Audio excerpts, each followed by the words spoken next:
ইলা আরো আমালিয়া দরবারে ও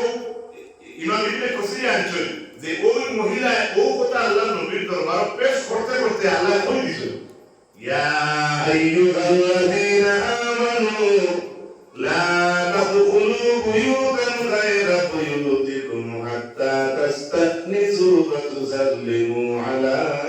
আহলিহা বেটিয়ে বেটির ফুয়া বেটির আওলাদর কথা কো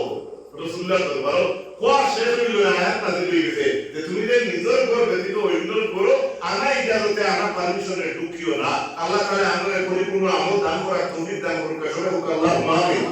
জয় হোক আল্লাহুম্মা আমিন আমার ভাইরা কোরআন শরীফে আছে আয়াত ইন্না আকরামাকুম ইনদাল্লাহি আতকাকুম এই বাইত কি আর বাইত ইজাজত দেওয়ার মূল বিষয়টা কি তা বলে ভিতরে পরহেজগারিতা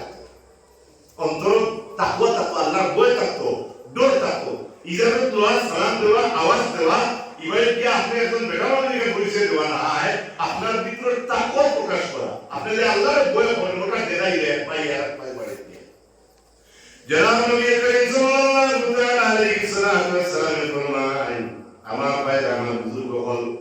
এই হাদিসের ব্যাখ্যার মধ্যে যদি আয়াতের ব্যাখ্যা ইমাম ইবনে কাসির রাহমাতুল্লাহি তাআলা আলাইহি লেখেন عن يحيى بن الجزر عن ابن ابي زينب بنت عبد الله بن مسعود عن زينب رضي الله تعالى عنها قالت كان عبد الله اذا جاء من حاجه فانتهى الى الباب لقد كنا جبل بير امام ابن كثير رحمه الله تعالى عليه وسلم ابن ابي زينب بنت عبد الله بن مسعود عن زينب حضرت زينب خدها بس يجي لنا عارف زينب ده كان عبد الله الحبيب نعرف عبد الله بويس زمان متقبل إذا جاء من حاجة فانتهى إلى الباب